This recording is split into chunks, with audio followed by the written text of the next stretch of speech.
নমস্কার। খবরদার কথা নয়। আজকে এমন একটা বিষয় আপনাদের সামনে উপস্থিত করছি। আপনারা ভাবলেন যে ভারতের সঙ্গে মার্কিন সাম্রাজ্যবাদ বা মার্কিন যুক্তরাষ্ট্র, যেটা ভাবেই আপনারা চিন্তা করুন না কেন, আমরা যেটা বলতে চাইছি যে মার্কিন যুক্তরাষ্ট্রের সঙ্গে আমাদের সম্পর্কটা কি হবে, এটা দিয়ে আমাদের কি কি হবে, কি সমস্যা হবে, কি আমরা বেকায়দায় পড়বো বা আমাদের অনেক দূর এগিয়ে যাব ইত্যাদি নিয়ে আলোচনা। ঘটনাটা তা না। ট্রাম্পের দ্বিতীয়বারের মতো রাষ্ট্রপতি হওয়ার পরিপ্রেক্ষিতে এই মুহূর্তে অনেকেরই মনে হতে পারে যে ট্রাম্প হয়তো নতুন করে বিশ্বে শান্তির জন্য ঝাঁপাচ্ছেন, এমন একটা মনে হতে পারে। ইউক্রেনের রাষ্ট্রপতির সঙ্গে তার কথোপকথন, প্রায় উত্তপ্ত বাক্য বিনিময় ইত্যাদি দেখে অনেকের হয়তো মনে হতে পারে, আমাদেরও এরকম মনে হচ্ছে। আমরা এই ট্রাম্প প্রশাসনের দ্বিতীয়বার ঘুরে আসা এবং তার পরবর্তী সময় তার যে কার্যকলাপ এবং ভারতের ওপর বিভিন্ন ট্যাক্স প্রয়োগ করা, আমদানি শুল্ক ইত্যাদি নিয়েই আমরা সংক্ষিপ্তভাবে আপনাদের সামনে আসতে চাই। এই কারণে যে আমাদের বুঝতে হবে যে এই মুহূর্তে মার্কিন প্রশাসনের সঙ্গে আমাদের ভারতের সম্পর্কটা কোথায় গিয়ে দাঁড়াচ্ছে, পাশাপাশি বিশ্বের দরবারে এই মুহূর্তে ট্রাম্প কি চেহারা নিয়ে আসতে চলেছেন। মনে হতে পারে তিনি হয়তো একজন দূত, একজন সাংঘাতিক বড় শান্তির দূত হিসেবে এসেছেন, এমন মনে হতে পারে। আবার মনে হতে পারে তিনি হয়তো নতুন করে মার্কিন যুক্তরাষ্ট্রকে সাজাতে চাইছেন। আমাদের কোনোটাতেই আপত্তি নেই, কিন্তু আসলে বাস্তবতাটা কোথায়, এই নিয়েই আজকে কথা বলার জন্য অল্পক্ষণের জন্য আমাদের সময় দিয়েছেন রাজ্যের প্রখ্যাত আইনজীবী শ্রী পুরুষোত্তম রায় বর্মন আমার বাঁ দিকে বসেছেন। পুরুষোত্তম রায় কোনো রকম ভনিতা করে না করে সরাসরি চলে যাই আপনার সামনে। সেটা হচ্ছে যে দ্বিতীয় দফায় মার্কিন প্রেসিডেন্ট ট্রাম্পের এই যে ফিরে আসা এবং ফিরে আসার পরে ইউক্রেন নিয়ে তার কথা বলা, বা ইসরায়েলের যে গাজা ভূখণ্ডের ওপর যে আক্রমণ, ইসরায়েলের আক্রমণ ইত্যাদি নিয়ে যে কথা বলা বা না বলা, কোনো কোনো ক্ষেত্রে চুপ করে থাকা, এই মুহূর্তে কেউ কেউ হয়তো ভাবছেন যে ট্রাম্প হয়তো এই বিশ্বে নতুন পয়গম্বর হিসেবে বা একজন শান্তির দূত হিসেবে আসার চেষ্টা করছেন। আপনি কিভাবে দেখছেন বিষয়টা? প্রথমত, ট্রাম্প শান্তির দূত নয়, শান্তির পয়গম্বর হওয়ার প্রশ্নই নয়। ট্রাম্প ধ্বংসের মূর্ত প্রতীক। আর প্রথমত ব্যক্তি ট্রাম্প কতগুলো আলাদা বৈশিষ্ট্য নিয়ে এসেছেন, কিন্তু ট্রাম্পকে মার্কিন সাম্রাজ্যবাদের সামগ্রিক প্রেক্ষাপট থেকে বিচ্ছিন্ন করে দেখার কোনো সুযোগ নেই। তাহলে যদি দেখি আমরা ভুল করব। প্রথমত আপনি যেটা বললেন, ইউক্রেন প্রশ্নে ট্রাম্পের যে কোনোভাবে যুদ্ধবিরতি, এটার পেছনে মূল কারণ হলো ট্রাম্প তার ভূ রাজনীতিগত কৌশল। ট্রাম্প মার্কিন যুক্তরাষ্ট্র বুঝতে পেরেছে যে রাশিয়ার বিরুদ্ধে স্যাংশন আদৌ কার্যকরী হয়নি। রাশিয়ার বিরুদ্ধে স্যাংশন আদৌ কার্যকরী হয়নি, এটা আজকে প্রতিষ্ঠিত।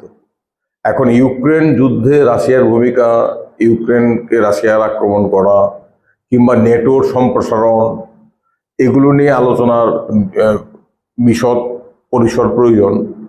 আমরা যুদ্ধ থামুক চাই এবং ইউক্রেনের সার্বভৌমত্ব রক্ষিত হোক আমরা চাই। আবার পাশাপাশি নেটোর সম্প্রসারণ করে রাশিয়াকে ঘিরে ফেলা, ঠান্ডা যুদ্ধের পরিবেশ ফিরিয়ে আনা, এটাও আমরা চাই না। এখন ইউক্রেন রাশিয়ার যুদ্ধবিরতি প্রয়োজন। এটা কি শান্তির জন্য ট্রাম্পের ঘুম হচ্ছে না, তা কি না? এটা ট্রাম্প বুঝতে পেরেছে, কিংবা ইউরোপিয়ান ইউনিয়ন বুঝতে পেরেছে যে সোভিয়েত ইউনিয়ন রাশিয়ার বিরুদ্ধে অর্থনৈতিক অবরোধ, স্যাংশন কাজ করেনি।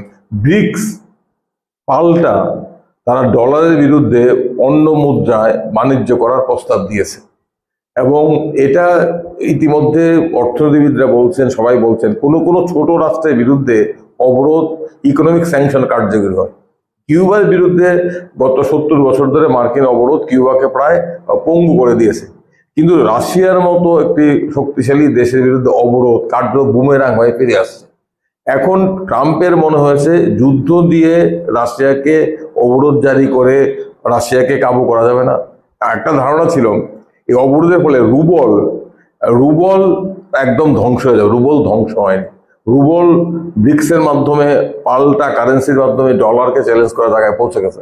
তাই এখন ইউক্রেন যুদ্ধ যে কোনোভাবে ট্রাম্প থামাতে চাইছেন এবং ট্রাম্প ইউরোপিয়ান ইউনিয়নেরদেরকেও আপাতত তার বাণিজ্যিক রাজনৈতিক প্রয়োজনে ইউরোপিয়ান ইউনিয়নকেও উনি এখন আপাতত সঙ্গ দিতে রাজি নন। সেই কারণে ট্রাম্পের ইউক্রেনের উপর যুদ্ধ নামানোর জন্য চাপ তৈরি করা। আরেকটা হচ্ছে আবার এই ট্রাম্পই আবার গাজা ভূখণ্ডে কি বলছেন, গাজা ভূখণ্ডে এটাকে প্রমোদ কেন্দ্র করে তুলবেন। চিন্তা করুন, একটা দেশের রাষ্ট্রপতি, মার্কিন যুক্তরাষ্ট্র রাষ্ট্রপতি গাজা ভূখণ্ড হচ্ছে প্যালেস্তানিয়ানদের বাসভূমি, সেখানে 30-35 লক্ষ প্যালেস্তানিয়ানরা থাকে। সেই গাজা ভূখণ্ড গত 1.5 বছরের যুদ্ধে প্রায় ধ্বংসস্তূপে পরিণত করা হয়েছে। একে পুনর্গঠন পুনর্নির্মাণের প্রশ্ন আছে। হামাসের সাথে ইসরায়েলের যুদ্ধবিরতি চুক্তি করতে ইসরায়েল বাধ্য হয়েছে। ইসরায়েল মার্কিন যুক্তরাষ্ট্রের বক্তব্য ছিল হামাসকে ধ্বংস করা হবে, কিন্তু এত 1.5 বছরের অবিশ্রাম বোমা, এত ধ্বংস, তারপরে কিন্তু হামাসকে ধ্বংস করা যায়নি। মার্কিন স্বরাষ্ট্র দপ্তর কিংবা পররাষ্ট্র দপ্তর স্বীকার করেছে হামাস অক্ষুণ্ণ রয়ে গেছে, হামাস অক্ষত রয়ে গেছে। কারণ হামাস তো, মার্কিন যুক্তরাষ্ট্র হামাসকে টেরোরিস্ট গ্রুপ বলে, ইসরায়েল হামাসকে টেরোরিস্ট গ্রুপ বলে, কিন্তু হামাস কিন্তু টেরোরিস্ট গ্রুপ নয়। হামাস হচ্ছে, অনেকেই বলেন হামাস কোনোভাবে টেরোরিস্ট গ্রুপ নয়। হামাস হচ্ছে একটা সামাজিক, অর্থনৈতিক, রাজনৈতিক সংগঠন। তার জ্বর সমাজের প্যালেস্তাইনি জনগণের গভীরে শিকড় গেড়েছে। এই গভীর শিকড় থেকে হামাসকে বোমাবাজি করে উচ্ছেদ করা যাবে না, বলে এত ধ্বংস, এত মৃত্যু, প্রায় 1 লক্ষ মানুষের মৃত্যুর পরও হামাসকে কাবু করা যায়নি। হামাসের সাথে ইসরায়েলকে চুক্তি করতে হয়েছে। এবং এরপরে যেটা ভয়ঙ্কর কথা ট্রাম্প বলেছে, সেটা কি বলেছে, গাজা ভূখণ্ড থেকে এই 30 লক্ষ প্যালেস্তাইনিকে উচ্ছেদ করে অন্যান্য দেশে স্থানান্তরিত করা হবে এবং গাজা ভূখণ্ডে একটা নূতন করে আরব্য উপন্যাসের প্রমোদ রজনী করা হবে। এবং কেন করা হবে? কারণ ট্রাম্পের রিয়েল এস্টেটের ব্যবসা। তো তাহলে ট্রাম্প তো শান্তির দূত নয়, এগুলো সাম্রাজ্যবাদ কোনোভাবেই শান্তির দূত হতে পারে না। সাম্রাজ্যবাদ কোনোভাবেই শান্তির দূত হতে পারে না। ইউক্রেনের যুদ্ধবিরতির জন্য জেলেনস্কির উপর চাপ সৃষ্টি করা, এটা তার সাম্রাজ্যবাদী কূট কৌশলের একটা অংশ। আবার একইভাবে গাজা ভূখণ্ডকে, সেখানে 30 লক্ষ মানুষকে ইথনিক ক্লিনজিং করে, তাদেরকে উচ্ছেদ করে সেখানে একটা রিয়েল এস্টেটে বিশাল সাম্রাজ্য গড়ে তোলা, সেটাও সাম্রাজ্যবাদ। তাহলে ট্রাম্প কোনোভাবেই শান্তির দূত নয়। একদম। এই জায়গায় দাঁড়িয়ে যে জেলেনস্কির কথাটা যেটা বললেন, এটা কি রাশিয়া থেকে যে খনিজ সম্পদ তুলে আনারও কি একটা প্রক্রিয়া? ইউক্রেন থেকে আজকে ইউরেনিয়াম নেওয়া যেমন চুক্তি করছে, জেলেনস্কিকে বাধ্য করছে। আর জেলেনস্কির সাথে ট্রাম্পের বাদানুবাদ, উত্তপ্ত আলোচনা, ট্রাম্প এবং ভাইস প্রেসিডেন্টের লাইভ টেলিকাস্ট, এর মধ্য দিয়ে একটা সাম্রাজ্যবাদ তার নগ্ন চেহারা দেখালো। এটা কিন্তু মার্কিন যুক্তরাষ্ট্র, মার্কিন সাম্রাজ্যবাদ গত 100 বছর 150 বছর এটাই করে আসছে। বিভিন্ন দেশের গণতান্ত্রিকভাবে নির্বাচিত সরকারগুলোকে তারা তাদের পছন্দ না হলে তারা উচ্ছেদ করে, তাদের এইভাবে আর্ম টুইস্টিং করে। বিশ্বকে কি এটা একটা ধমক? এটা তো ধমকই দিল। এটা মার্কিন যুক্তরাষ্ট্র এতদিন ধরে করে আসছে। পৃথিবীর যেখানেই মার্কিন যুক্তরাষ্ট্রের অর্থনৈতিক স্বার্থ বিপন্ন হতে পারে এমন কোনো সরকার, কোনো দেশে এসছে, সেই সরকারকে মার্কিন যুক্তরাষ্ট্র কোথাও সামরিক অভ্যুত্থান করে, কোথাও সিআইএ দিয়ে, কোথাও খুন করিয়ে সে সমস্ত রেজিম চেঞ্জ করেছে। আমরা নিকারাগুয়া জানি, আমরা চিলি জানি, আমরা ইন্দোনেশিয়া জানি, আমরা পৃথিবীর অনেক, ইজিপ্ট জানি, কত দেশের নাম উদাহরণ বলবো। পৃথিবীর প্রত্যেক দেশে, আল সালভাদোর, আর্জেন্টিনা, যেখানেই কোনো জাতীয়তাবাদী সরকার সাম্রাজ্যবাদী চ্যালেঞ্জ, মার্কিন যুক্তরাষ্ট্রের চ্যালেঞ্জের মুখে দাঁড়িয়ে এই স্বনির্ভর জাতীয়তাবাদী অর্থনীতি করার চেষ্টা করেছে, সেই সরকারকে মার্কিন যুক্তরাষ্ট্র রেজিম চেঞ্জের নামে, গণতন্ত্র পুনরুদ্ধারের নামে সেই সরকারকে সরিয়ে দিয়েছে। এবং জেলেনস্কির সাথে যেটা হলো, এটা মার্কিন দীর্ঘদিন ধরে করে আসে, এটা করে আসে পর্দা আড়ালে। এইবারে ট্রাম্পের কোনো কুচপরোয়া নেই। ট্রাম্প সমস্ত পর্দা মুখোশ উন্মোচন করে প্রকাশ্যেই একজন রাষ্ট্রপ্রধানকে প্রায় হোয়াইট হাউসের মধ্যে অপমানিত করলেন, গালিগালাজ করলেন, ধমক দিলেন। এটা মার্কিন যুক্তরাষ্ট্রের পররাষ্ট্র নীতিরই অঙ্গ। এটা এতদিন পর্দার আড়ালে হতো, এখন এটা পর্দার বাইরে আসা। জেলেনস্কির যে রিপ্লাইগুলি হয়েছে তীব্র ভাষায়, উনি জেলেনস্কি তো, আমি বলবো জেলেনস্কির সাথে আমাদের যতই বিরোধ থাকুক, but he stood his ground firmly. একজন রাষ্ট্রপ্রধান হিসাবে যে রাষ্ট্রপ্রধানের মর্যাদা, কথা বলা হয়েছে, এটা তো অভদ্রতা। ট্রাম্পের মতো অভদ্র ভার, স্যুট কেন পরে আসেননি? এটা আমি যদি আমার জাতীয় পোশাক লুঙ্গি হয়, আমি লুঙ্গি পরে হোয়াইট হাউসে যাবো। আমি আমি আমার মনে আছে আমি একবার কৃষ্ণয়ের কথা এই প্রসঙ্গে উঠে আসছে, একবার কৃষ্ণয়ের এসেছিল 1989 সনে। কৃষ্ণয়ের বলেছিল ভিকে রঘুনাথ রেড্ডি ছিল রাজ্যপাল, আমরা কৃষ্ণয়ের সাথে ভিকে রঘুনাথ রেড্ডির সাথে গিয়েছিলাম। কৃষ্ণয়ের ওই যে সাউথ ইন্ডিয়ানের ধুতি পরে লঙ্গির মতো, কৃষ্ণয়ের বলেছে এটা আমার জাতীয় পোশাক, এটা পরে আমি মার্কিন যুক্তরাষ্ট্রে গিয়েছি, আমি হোয়াইট হাউসে গিয়েছি, আমি আমার জাতীয় পোশাক পরে যাবে বলতে পারে নাকি? এটা অভদ্রতা, ইতরামি। ঠিক।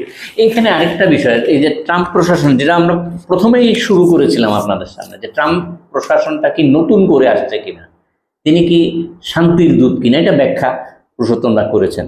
এবার যে মানে নিজের প্রশাসনটাকে একটা নতুন কর্পোরেট ভূমিকায় দেখা যেতে পারে এমন একটা আশঙ্কা করা হচ্ছে, কারণ এলন মাস্কের মতো একজন এটা একটু ধনকুবেরকে আনা, এটা একটু গভীরে যেতে হবে।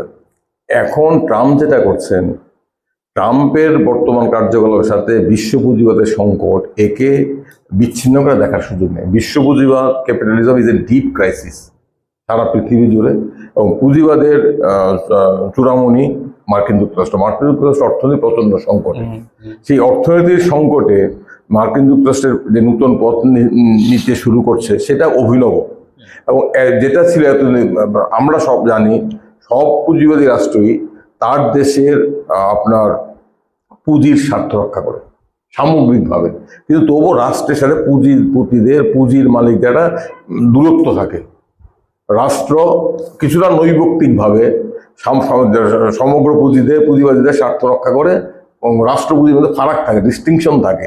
কিন্তু ট্রাম্পের আমলে এটা পুঁজিবাদের নতুন চেহারা, যেখানে রাষ্ট্র এবং প্রাইভেট ক্যাপিটালের মধ্যে যে বিভেদ কি দূরত্ব সেটা নেই। আজকে প্রাইভেট ক্যাপিটাল রাষ্ট্রকে নিয়ন্ত্রণ করছে। আগে আপনি যদি কর্পোরেট এবং corporate sector state is ultimately protecting the interest of its own corporate sector, but there has been some difference between state and corporate sector. These are two separate entities. কিন্তু এই প্রথমবারের মতো আমরা দেখলাম এক নতুন চেহারায় পুঁজিবাদ এসেছে, যেখানে কর্পোরেট সেক্টর সরাসরি রাষ্ট্র প্রযোজনা ঢুকে যাচ্ছে। ইলন মাস্ককে নিয়ে যেটা ট্রাম্প করলেন, যে অফিসিয়াল দায়িত্ব দেওয়া হলো, সেটা তো department of government efficiency, Elon মাস্ককে দায়িত্ব দেওয়া হয়েছে। ইলন মাস্ক হচ্ছে মার্কিন যুক্তরাষ্ট্রের বড় ধনকুবের, মার্কিন পুঁজির প্রতিভূ, তাকে দায়িত্ব দেওয়া হচ্ছে, এবং তার স্বার্থেই সমস্ত কিছু হচ্ছে, পুঁজিপতিদের স্বার্থে। এটা কিন্তু আগে ছিল না। এটা হচ্ছে পুঁজিবাদের সংকট থেকে উত্তরণের নতুন কায়দা কৌশল, এটা কিন্তু কোনোদিন ছিল না। আমি একটু এখানে এই বিষয়টাতে আলোচনা করার জন্য আমি ভারতবর্ষে ইস্ট ইন্ডিয়া কোম্পানির সাথে ব্রিটিশ সরকারের, ব্রিটিশ সাম্রাজ্যের সম্পর্কটাকে একটু ব্যাখ্যা করতে চাই। ইস্ট ইন্ডিয়া কোম্পানির রয়্যাল চার্টার পেল 1617 খ্রিস্টাব্দে। 1600 খ্রিস্টাব্দে রয়্যাল চার্টারের মধ্য দিয়ে ইস্ট ইন্ডিয়া কোম্পানিকে ভারতবর্ষে বাণিজ্য করার দায়িত্ব দেওয়া হলো। পরবর্তী সময় ইস্ট ইন্ডিয়া কোম্পানি বাণিজ্য নিয়ে এলো, আস্তে আস্তে তার টেরিটরি দখল করলো। পরবর্তী পলাশির যুদ্ধে সিরাজউদ্দৌলা পরাজিত হলো 1757 সনে। সিরাজউদ্দৌলা পরাজিত হওয়ার পর ইস্ট ইন্ডিয়া কোম্পানি বাংলা, অবিভক্ত বাংলা, উড়িষ্যা, বিহারের জমিদারি পেল, এবং ইস্ট ইন্ডিয়া কোম্পানি জমির খাজনা আদায় করলো, শাসন করার অধিকার পেল। কিন্তু পরবর্তী দেখলাম কি সিপাহী বিদ্রোহ হলো 1757।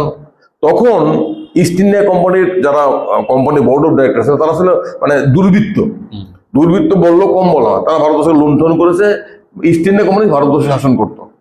কিন্তু পরবর্তী সময়ে ব্রিটিশ সাম্রাজ্যবাদী শক্তি দেখলো যে ইস্ট ইন্ডিয়া কোম্পানিকে যে শাসনভার দিয়ে দেওয়া হয় তাহলে বিপদ হবে, ভারতবর্ষ হাতে বেড়ে চলে যাবে। তখন তো ব্রিটিশ সাম্রাজ্য সরাসরি হস্তক্ষেপ করলো। আপনার রেগুলেটিং অ্যাক্ট হলো 1773 সনে। অর্থাৎ ইস্ট ইন্ডিয়া কোম্পানির কাজকর্মের উপর ব্রিটিশ সাম্রাজ্যবাদ, ব্রিটিশ সরকার নিয়ন্ত্রণ করা শুরু করলো। পরবর্তী সময়ে 1857 সিপাহী বিদ্রোহ পর কিন্তু ইস্ট ইন্ডিয়া কোম্পানি থেকে শাসনভার ব্রিটিশ সাম্রাজ্যবাদ নিয়ে নিল। এখন ইস্ট ইন্ডিয়া ভারতবর্ষ সরাসরি মহারানী ভিক্টোরিয়ার শাসনে চলে গেল। এখন এই দেখুন, সাম্রাজ্য রক্ষার স্বার্থে কলোনিয়াল পাওয়ার প্রথম ইস্ট ইন্ডিয়া কোম্পানিকে রয়্যাল চার্টার দিয়েছিল 1600 শতাব্দীতে, কিন্তু পরবর্তী সময় আস্তে আস্তে ইস্ট ইন্ডিয়া কোম্পানির কাজকর্মে মহারানী কিংবা ব্রিটেনের রাজ পরিবার, ব্রিটেন রাজতন্ত্র, তারা ব্রিটিশ সাম্রাজ্য হস্তক্ষেপ করা শুরু করলো। পরবর্তী সময় 1857 সনে ভারতবর্ষের ভিক্টোরিয়া শাসনে সরাসরি চলে এলো। এখন কিন্তু মার্কিন যুক্তরাষ্ট্রের রিভার্স প্রক্রিয়া শুরু হয়েছে। এই যে এলন মাস্ককে দায়িত্ব দেওয়া, প্রশাসন সমস্ত দায়িত্ব এলন মাস্ককে দিয়ে দেওয়া, ট্রাম্পের সাথে এলন মাস্কের বৈঠক কিংবা ট্রাম্পের শপথ গ্রহণে এলন মাস্কের নাজি সেলুট কিংবা অন্যান্য কর্পোরেট সেক্টর ট্রাম্পের শপথে ছিলেন, এটা কিন্তু এখন ট্রাম্প সরাসরি মার্কিন যুক্তরাষ্ট্রের শাসনভারের দায়িত্ব কর্পোরেটদের হাতে দিয়ে দিচ্ছে। এটা বিপরীত হিস্ট্রিক্যাল প্রসেস চলছে, যেটা আধুনিক পুঁজিবাদের সংকট থেকে উত্তরণের জন্য একটা মরিয়া প্রচেষ্টা। এটাও কিন্তু নতুন দিক, এর সাথে ভারতবর্ষ পৃথিবী আর কোথাও দেখেনি। এই মডেল কিন্তু এখন আরো বেশি করে বিভিন্ন জায়গায় চালু হবে। দেখুন, ইলন মাস্ক যেই সেক্টরের প্রতিনিধিত্ব করে তাদের প্রযুক্তি দরকার, সেই কারণে পানামা খাল, সেই কারণে গ্রিনল্যান্ড দখল করার হুমকি, সেই কারণে মেক্সিকো দখল করার হুমকি। অর্থাৎ সংকটের মুখে ট্রাম্পের নেতৃত্বে ক্যাপিটালিজম, পুঁজিবাদ আরো বেশি আগ্রাসী, আরো বেশি বিভৎস বিকট চেহারা নিয়ে আসছে। এটা কিন্তু আর লক্ষণ। এই জায়গাতেই আমাদের এই মুহূর্তে ভারতের কথা যদি বলি, এই যে আর একটা ভারতের কথা যে বলছেন, তারা কি বলছে, মার্কিন অর্থনীতি সংকটে। আমি যতটুকু বুঝি, আমি অর্থনীতি আমার আলোচনা শুনে আমার আলোচনা শুনে অনেকে কটাক্ষ করতে পারেন, আপনি কি কি বুঝেন অর্থনীতি। আমি অর্থনীতির পণ্ডিত নই, কিন্তু আমি এইটুকু বুঝি সাধারণ চোখ কান খোলা মানুষ হিসাবে, সচেতন নাগরিক হিসাবে, মার্কিন অর্থনীতি প্রচন্ড সংকটে। ওই মার্কিন অর্থনৈতিক সংকট হচ্ছে পুঁজিবাদের অন্তর্নিহিত সংকট। কিন্তু এই সংকট থেকে মুক্তির জন্য ট্রাম্প যেটা চাইছেন হাই ইম্পোর্ট ট্যারিফ, আমদানি শুল্ক বাড়িয়ে মার্কিন কোম্পানিগুলোকে মার্কিন দেশে নিয়ে আসো, বিদেশি কোম্পানির প্রোডাক্ট মার্কিন যুক্তরাষ্ট্রে ঢুকতে গেলে চড়া আমদানি শুল্ক দিতে হবে। এর মধ্য দিয়ে ট্রাম্প মনে করছেন হোয়াইট কালার আমেরিকান এমপ্লয়ি কিংবা ব্লু কালার হোয়াইট আমেরিকানদের, তারা বলছেন তোমাদেরকে সংকট থেকে আমরা কিছু মুক্ত করতে পারো। এবং মেক্সিকোর উপর, চীনের উপর, কানাডার উপর হাই ট্যারিফ চাপাচ্ছেন, প্রচন্ড আমদানি শুল্ক, এবং ভারতবর্ষও চাপ সৃষ্টি করছেন। কানাডা, চীন কিন্তু পাল্টা হুমকি দিচ্ছে। কানাডা, চীন, মেক্সিকো পাল্টা হুমকি দিচ্ছে, কিন্তু ভারতবর্ষ কিন্তু পাল্টা হুমকি দেয়নি। আমরা অবাক হয়ে দেখলাম মোদির সাথে, আমাদের প্রধানমন্ত্রী মোদির সাথে যখন মার্কিন যুক্তরাষ্ট্রের ট্রাম্প যুগ্ম প্রেস কনফারেন্স করলেন, সেখানে কিন্তু ট্রাম্প একতরফা বলে দিলেন যে ভারতবর্ষ হাই ট্যারিফ ডিউটি কমানোর, ভারতবর্ষের বাজারে মার্কিন পণ্য ঢোকার ক্ষেত্রে যে চড়া আমদানি শুল্কের বাধা আছে, এটা ভারতবর্ষ অপসারিত করবে। এটা কি করে বলেন? মোদি কিন্তু প্রতিবাদ করেননি। মোদি কিন্তু প্রতিবাদ ব্যবহার করেছেন unfair and very strong tariff. এটা কি? এটা হচ্ছে আমাদের দেশের বাজারকে মার্কিন পুঁজিপতির জন্য আরো বেশি করে খোলা দেওয়া। এখন বলছে বাইল্যাটারাল ট্যারিফ অ্যারেঞ্জমেন্ট, বিটিএ করতে হবে। এর অর্থ কি? আমাদের কৃষিতে মার্কিন কোম্পানিদের ঢুকতে দিতে হবে। ইতিমধ্যে আমরা কিন্তু ট্রাম্পের ধমকে আমরা অনেকটা কাবু হয়ে গেছি। এবারে বাজেটটা দেখুন, কমিয়ে দিয়েছে। এইবারের বাজেটে কোন কোন পণ্যের উপর আমদানি শুল্ক কমিয়ে দেওয়া হয়েছে, এই পণ্যগুলো কারাই পণ্যগুলো করে দেখবেন কি কমিয়ে দিয়েছে। হার্লে ডেভিডসন মোটরসাইকেল, কার পণ্য, কারা করে? ইলন মাস্কের কোম্পানি। আপনার বারবন হুইস্কি, ইলেকট্রিক ভেহিকেল কারা করে? ইলেকট্রিক ভেহিকেলে যে কোন পণ্য শুল্ক বাজেটে আমাদের মাননীয় অর্থমন্ত্রী করলেন, এর নির্দেশটা কার থেকে এসেছিল? কারণ মার্কিন যুক্তরাষ্ট্রে গিয়ে আমাদের প্রধানমন্ত্রী ইলন মাস্কের সাথে দেখা করেছিলেন, তার শিশুকন্যাদের সাথে ইলন মাস্ক এবং মোদির ছবি বেরিয়েছিল। বাজেটে যে মোটর ইলেকট্রিক ভেহিকেলের উপর আমদানি শুল্ক কমে দেওয়া হলো, এর অর্থ কি? আমাদের দেশের ইলেকট্রিক ভেহিকেলের বাজারটাকে ইলন মাস্কের জন্য হাতে তুলে দেওয়া। আগামী কয়েকদিনে দেখবেন আমাদের দেশে আইন হয়ে যাবে, কিংবা কোনোভাবে একটা ব্যবস্থা হবে, সমস্ত পেট্রোল চালিত গাড়িগুলোকে বন্ধ করে দিতে হবে, কিংবা দফায় দফায় এগুলোকে ফেজড আউট করতে হবে। আমাদের পেট্রোল চালিত গাড়িগুলো যদি ফেজড আউট হয়, তাহলে কার সবচেয়ে বেশি লাভ হবে? ইলন মাস্কদের লাভ হবে। ইলন মাস্কদের লাভ হবে।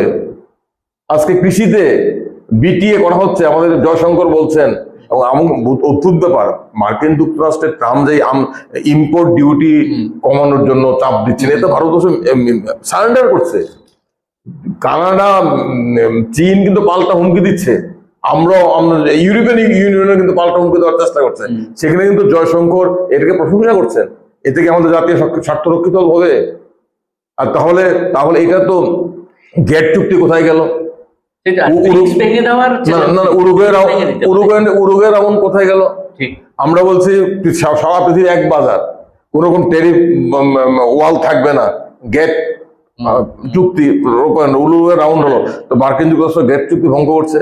আজকে আমাদের প্যাটেন্ট ট্যাক্স বাতিল করার চেষ্টা করছে, চাপ দিচ্ছে। এখন আমাদের প্যাটেন্ট ট্যাক্স যদি বাতিল হয়ে যায় তাহলে কি হবে?